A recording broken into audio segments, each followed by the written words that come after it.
Olá pessoal, tá no ar mais um episódio do Cast for Closer, seu podcast para dominar Inside Sales e colocar suas metas no bolso. O tema de hoje é liderança aplicada a times de vendas. A gente é fascinado aqui na MeTime por transformar assuntos abstratos em conhecimento aplicável para você, gestor, para você, vendedor, que está aspirando um cargo de gestão. E o entrevistado de hoje é o Leandro Moura, ele é Inside Sales Manager na Ziggo. O trabalho em liderança e motivação do Leandro foi indicado por várias pessoas ao mesmo tempo. A gente não costuma ignorar esses sinais. Então, eu fui conversar com o Leandro, li um post dele dando as lições que ele aprendeu no esporte, mais especificamente o CrossFit, a liderança. Então, adorei o post. Se vocês lembrarem, a gente já trouxe o Renan Dalzotto, técnico da Seleção Brasileira Masculina de Vôlei, aqui justamente para falar sobre esporte e vendas. Não ignorando esses sinais, chamei o Leandro, ele topou participar. Leandro, fica muito à vontade, cara, para se apresentar, falar um pouquinho da Ziggo, de você, de onde você veio e, enfim, dar um abraço aí na audiência. Beleza, Diego. Primeiro, obrigado aí pelo convite, né? Eu sou muito fã aí da MeTime, dos podcasts de Demais, cara, vocês, valeu. do Cast for Close. Eu sou fascinado, eu escuto quase todos e para mim é uma honra, né? Eu costumo dizer que é um templo sagrado, né? Então eu espero que eu faça aí a altura de vocês aí e que eu possa contribuir bastante. Falando um pouco aí da minha trajetória, né? Eu sou carioca, eu trabalho em área comercial há muito tempo já, desde os meus 14 anos. Eu vim do Jornal Globo, né? Uma empresa tradicional, Legal. onde eu era coordenador de vendas lá também.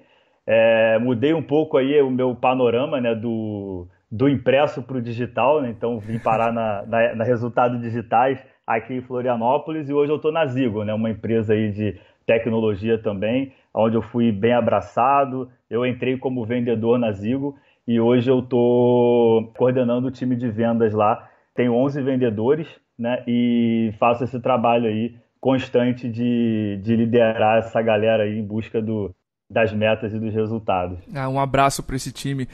Conversei bastante já com o Lucas em diversos eventos. Eu sei que teu time vai estar ouvindo esse episódio agora, com certeza vai estar todo mundo pendurado lá. Então, Leandrão, cara, entrando no tema, times de venda são, acho que, competitivos por natureza, né? Meta, Nossa. pelo President's Club, enfim, até por leads, quando eles faltam, gera muita competitividade. Eu acho que boa parte do Sim. trabalho nosso como gestor é gerenciar essas pessoas e eventualmente os conflitos que elas se envolvem. Como é que tu gerencia egos e conflitos dentro do teu time se eventualmente eles surjam? Então, é um tema polêmico, né? Para Eu quem não é iria competitivo. aliviar hoje, tá? Não contigo. Não, legal. Não, com certeza. Eu nem quero. É um tema polêmico porque, para quem é competitivo, né, sabe bem os dois lados da moeda, né? Eu sou um cara que eu sou extremamente competitivo. Eu falo isso pro meu time. E tem os prós e contras, né? Quando você ganha, tá tudo bem, né? Mas quando você perde, você tem que digerir aquela derrota e às vezes não é na hora, né? Então dói bastante. E uma coisa que eu aprendi, Diego, eu costumo não passar essa competitividade extrema, né, sem filtro para o meu time, né? Legal. Eu costumo filtrar e a gente conseguiu construir um conceito de unidade, né, dentro do nosso time. A gente tem um propósito hoje na Ziggo e no nosso time de vendas, que é ser o melhor time de inside sales do Brasil, né? Então, a gente trabalha muito forte para isso. A gente tem essa competitividade, né, com o externo de ser o melhor time de vendas e isso gerou, né, no time uma capacidade de união absurda, né? Para te citar um exemplo prático assim, eu tive um vendedor fazendo um projeto agora recentemente com alguns vendedores que ele rodou uma análise SWOT, né? Ele pesquisou ali com alguns vendedores quais eram as nossas fortalezas e o que surgiu, muito engraçado assim, foi o team play da galera, né? Então, em momentos de dificuldade, eu vejo que um ajuda o outro, né? Eu vejo que um tá ali estendendo o braço para o outro, e, inclusive, às vezes, roteando reunião para o amigo que não fez reunião ainda aquele dia, dando ideia de como prospectar lead de indicação, ajudando o cara mesmo a alcançar aquele resultado, né? Esse propósito de ser o melhor time de inside sales do Brasil gerou essa união, né, e essa ajuda, né, de um estar estendendo o braço para o outro. É claro que a gente, de vez em quando, tem aqueles conflitos, né?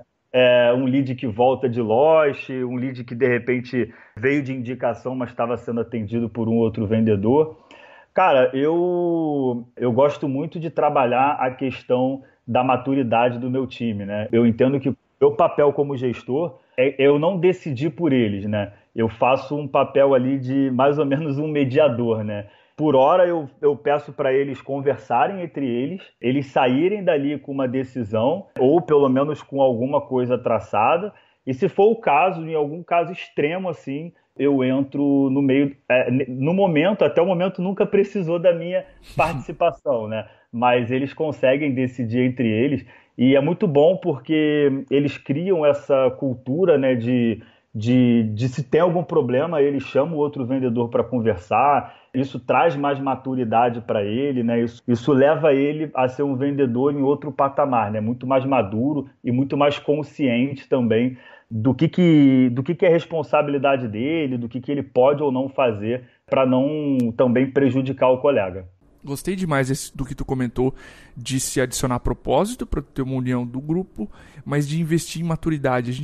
É pouco intuitivo você investir na contratação para evitar esse tipo de problema, mas quanto mais você investe na contratação, quanto mais chato você é para trazer teu vendedor, menos problemas de mente pequena, de picuinhas tu vai ter. Isso se paga, eu já vi isso em inúmeras operações. Quanto mais chato o gestor é para trazer o talento, mais maduro é o time, menos problema, mais livre o time é para operar. Então, eu adicionaria um ponto aqui, que o Matt Doyon, conversando com ele no podcast há bastante tempo sobre as diferenças de se conduzir uma operação de inside sales nos Estados Unidos e no Brasil, ele comentou que aqui as recompensas e o trabalho em grupo é muito mais forte do que nos Estados Unidos, tá? Então a gente fica com esse complexo de inferioridade, mas nesse ponto de união, de trabalho em grupo, o brasileiro é muito mais forte. As recompensas funcionam muito mais em grupo aqui do que individuais. Logo, temos um cenário positivo para a criação de times unidos. Sim, com certeza. Maravilha, man. A minha segunda dúvida é em relação a team selling, tá?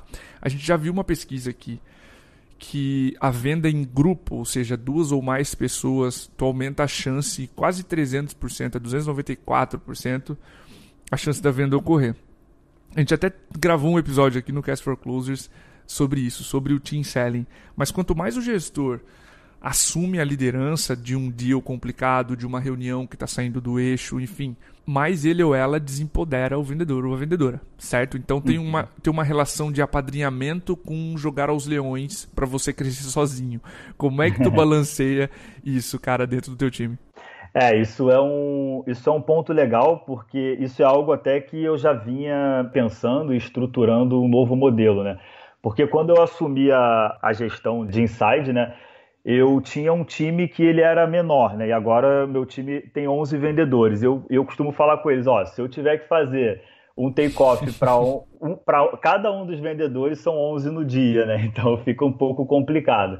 Mas eu trabalho muito forte, Diego, com o meu time, a questão da autonomia, né, da confiança e da curiosidade, né.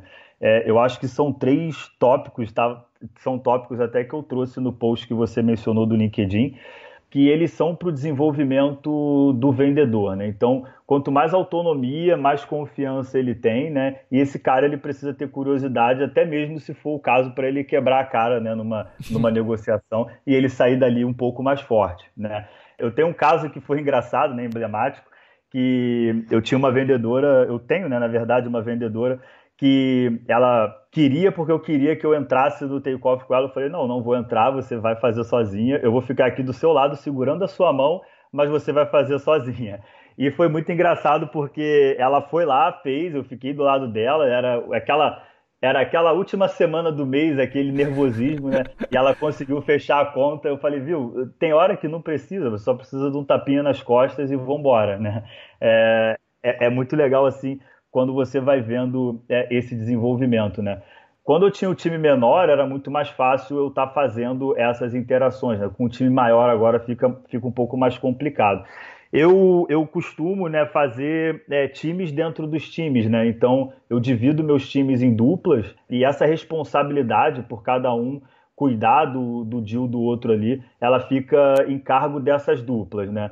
Então, eu só entro mesmo quando são casos mais extremos, né? Eles já me convidam, normalmente não são casos um pouco mais delicados, onde a gente está negociando alguma conta maior, e aí eles já me convidam com antecedência, colocam na minha agenda, passam ali o briefing, mas eles já têm uma autonomia ali para estar fazendo isso também. Eu tenho uma ideia, né, Diego, de que a máquina ela tem que funcionar perfeitamente na minha ausência, né? Então, o meu trabalho, eu faço tudo para que funcione sem eu estar lá, né? Porque é muito ruim, né? Se você um dia precisa se ausentar, se você um dia precisa ter uma reunião um pouco mais longa, mais extensa, e aí o time de vendas para porque você está lá e você é o dono da bola, né? Eu detesto ser o dono da bola. Eu sou o cara que gosta de botar todo mundo para jogar. Maravilha. E esse é um detalhe, tá, Leandro? Quando a gente conversou aqui com vários clientes, inclusive gestores, vários deles, quanto maior o time, tá, mais frequente é isso. Pô, quando vez eu viajo, meu time não rende, meu time depende muito de um vendedor só. 2018 dependeu muito de mim. Enfim, produtividade do time comercial é um ponto super válido e merece bastante atenção. Cada vez o time vai ficando maior, o gestor vai perdendo a mão do número de vendedores que ele ou ela tem, e aí produtividade começa a ser crítico, tá?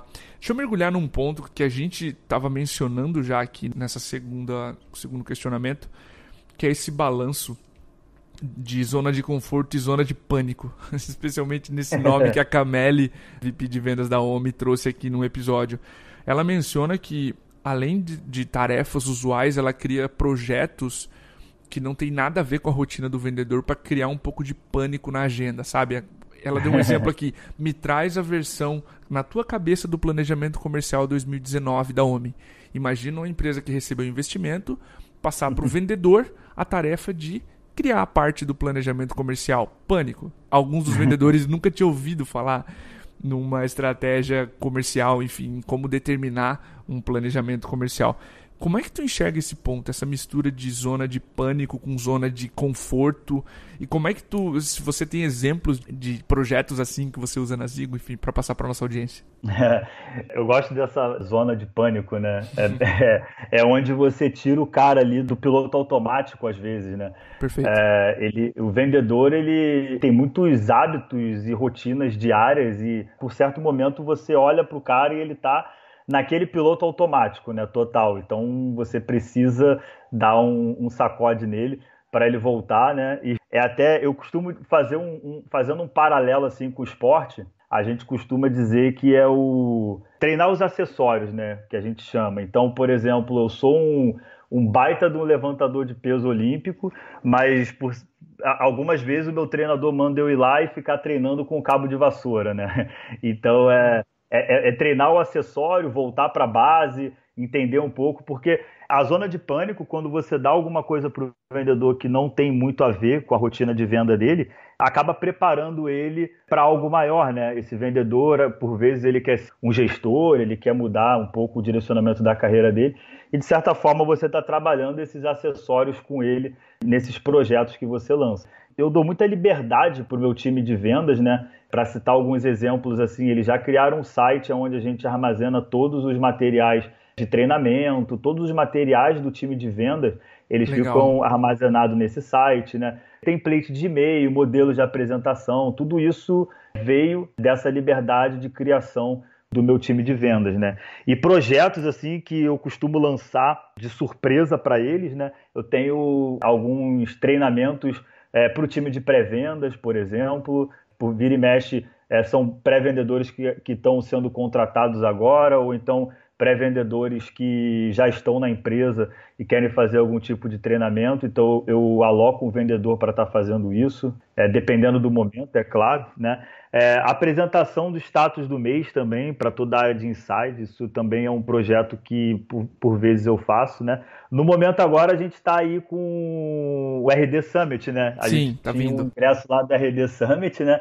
E aí a gente já bolou lá uma estratégia que ela fala exatamente disso, né? O vendedor que ia apresentar uma melhoria para a área de vendas ele vai ter lá uma banca para apresentar e aquele melhor projeto vai ganhar o RD Summit.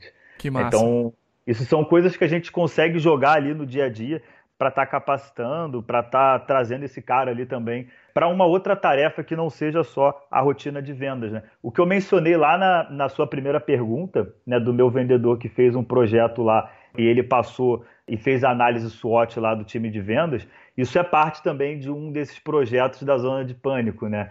Então, ele rodou isso aí com o time de vendas, trouxe insights bem legais, assim. A gente sentou, analisou e conseguiu ver vários pontos de melhorias dentro do time, trazido isso do trabalho que ele fez com a galera. Muito massa. E aí você consegue aproveitar talentos específicos que se interessam por áreas específicas, tipo, tem alguém no teu time que manja muito de spin selling, por exemplo, se spin selling é a metodologia que tu usa para fazer diagnósticos comerciais. Essa pessoa vira o capitão ou a capitã desse assunto e vai dar treinamento. Enfim, você acaba empoderando a pessoa pelo próprio interesse dela e jogando ela em situações não tão desconfortáveis assim, porque ela estuda muito, mas já é desconfortável o fato de estar na frente de 11 pessoas dando aula sobre aquele tema, por exemplo. Sim, sim, legal. A gente tem uma vendedora que ela é fera em fechamento de porta, follow-up, e ela deu treinamento para todo o meu time sobre follow-up, por Muito exemplo. massa. Então hoje a gente tem um modelo de follow-up que é o modelo dessa vendedora, né? E a gente passa esse tipo de treinamento hoje para todos os vendedores, inclusive os novos que chegam. Muito bom. Tem uma amiga, eu tenho uma amiga que ela tem um desenho esquemático, tá? Para essa zona de conforto. Ela sempre desenha um círculo, assim, ela falou assim, ó, isso aqui é a tua zona de conforto, ela é limitada, você sabe exatamente onde ela acaba. Por exemplo, eu só durmo em lençol X. Trocou a qualidade do tecido, acabou. Você tá fora da tua zona de conforto, ela é limitada. E a tua zona de pânico, essa zona de coragem que a gente chama, ela não tem forma. Percebe? Esse aqui, a princípio, é o meu limite. Tu passou teu limite, tu quer algo mais. O esporte tá cheio desses exemplos, né? Até então, até o Bolt, ou pouco antes dele, ninguém corria 100 metros em menos de 10 segundos. Provaram que é possível. Enfim, e o esporte vai se evoluindo, as coisas vão mostrando pra gente que essa zona de coragem da pessoa é mental, né? O próximo limite ela consegue esticar, digamos assim. É verdade. Massa, man. Minha próxima pergunta pra ti, Leandro, tem a ver um pouco com o momento e a forma como a pessoa assume a liderança comercial, tá? Muitas vezes o líder saiu do meio dos pares dele, dos colegas, e se viu naquela situação, ou assumiu a posição. Nem todas as empresas têm o cuidado de perguntar para os outros vendedores quem elas enxergam, que é o próximo líder, ou o cuidado de falar, fulaninho, você quer assumir a liderança? Fulaninha, você está pronta para assumir? Você acredita que está pronta? Enfim, nem todas as empresas fazem com cuidado essa transição. Enfim, para os gestores que estão ouvindo a gente, cara, como passar por essa fase inicial ali de sair do meio do meu time, dos meus colegas e agora virei o líder? É bem a minha história, né? Todas as vezes que eu assumi a coordenação, eu vim do meio do time de vendas, né? Então, eu falo com propriedade ali o que você deve e não deve fazer, né? Tem alguns aspectos, né, Diego, que são primordiais, né? Uma é cuidado para você não mudar o seu discurso, né? Sim. Então, se o teu time já te conhece, né? Todo mundo já te conhece, você tem um discurso e de repente você virou gestor e aí você muda drasticamente o seu discurso, né? Então, isso é um ponto de atenção e precisa tomar cuidado para que o seu discurso seja coeso, né? Você não pode ser um como vendedor e ser outro como gestor. Eu acho que clareza também, né, principalmente nas suas tomadas de decisão e nas tomadas de decisão da empresa também, né? Você passa a ser o elo entre o topo da pirâmide e o time de vendas, né? Então você está ali fazendo essa conexão entre as lideranças da empresa com a operação ali do time de vendas. Então, quanto mais clareza você tiver, né, nas suas tomadas de decisão, nas tomadas de decisão da empresa, é muito ruim, né, quando você desce de forma top-down alguma informação ou alguma tomada de decisão, né? O vendedor hoje, eu por experiência própria, né, por já ter sido vendedor há muito tempo, ele quer saber o porquê daquilo, né? O porquê que aquilo está acontecendo, qual é o motivo, aonde isso vai me levar, né? E é nesse aspecto de clareza que eu acho de suma importância, né? Não só fazer por fazer, né? O vendedor ele tem que ter consciência do porquê que você está pedindo aquilo para ele, né? Qual é o motivo dele estar executando aquela função ou aquele projeto, aquele processo, enfim. Ele precisa ter um motivo bem claro para aquilo e é você que é o responsável por aquele motivo. Então eu tenho muito isso no meu discurso com o meu time, né? Eles sabem. Quando eu peço alguma coisa para eles, eu já coloco todo mundo na mesa, eu já explico um pouco ali do que é, o porquê que eu estou pedindo aquilo, para que é aquilo.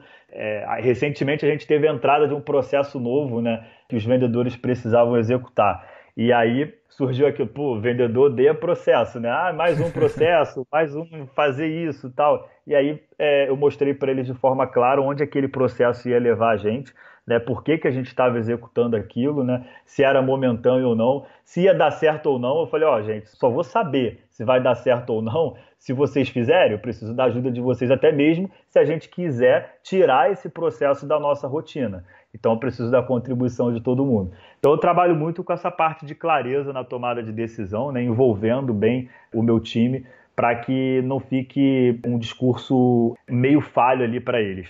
Maravilha. Ótimos pontos, tá, que tu comentou. Dos pontos que tu mencionou, o que mais me incomoda e a gente se preocupa muito aqui como líderes é o primeiro, que é a incoerência. Eu estava lendo em algum livro a frase que os seus liderados toleram erros, fracassos, mas eles não toleram incoerências, né? Teu discurso é a atuação é outra.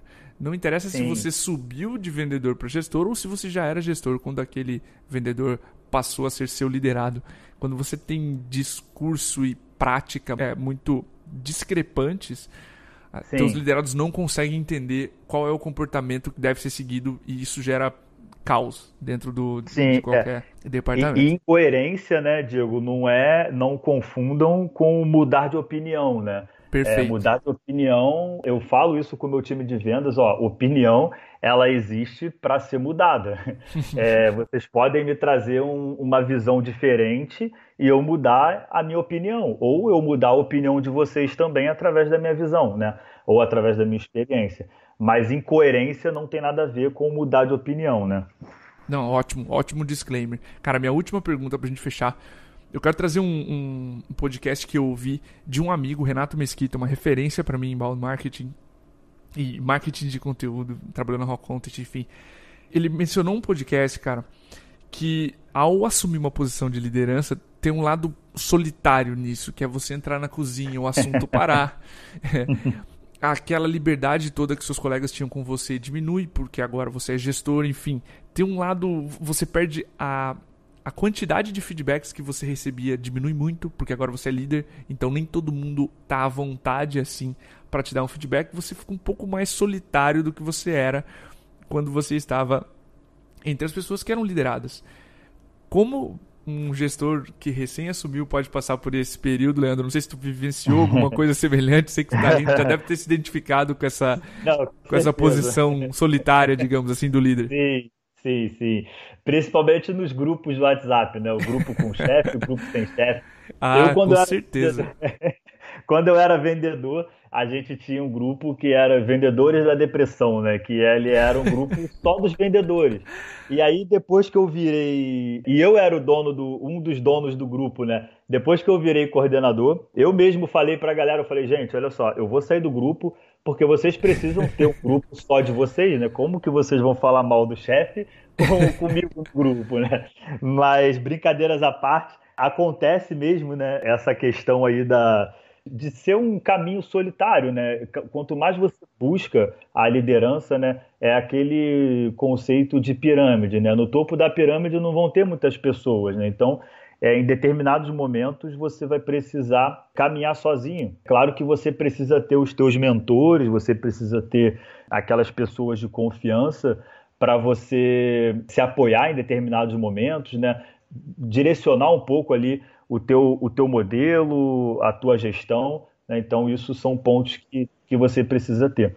Eu costumo ter no meu papo com os meus vendedores, né? E eu falo isso muito para eles, né? Ó, cara, se você quer se destacar, você tem que aprender que em determinado momento, a própria palavra se destacar, ela já diz isso, né? Você está saindo daquela zona de mesmice onde tem um monte de gente para você virar uma pessoa de destaque. Então, nessa zona de destaque não tem muita gente. Então, quando você quer ser um top performance, você também vai passar por isso, né? Você vai, de certa forma, você vai ter um momento que você vai precisar caminhar sozinho, né?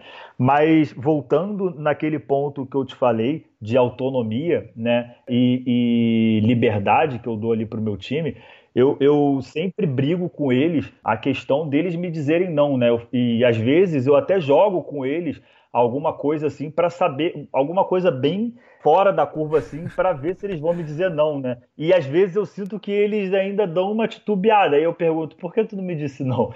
Então eu forço isso, né? Para eles me questionarem, para eles me dizerem não.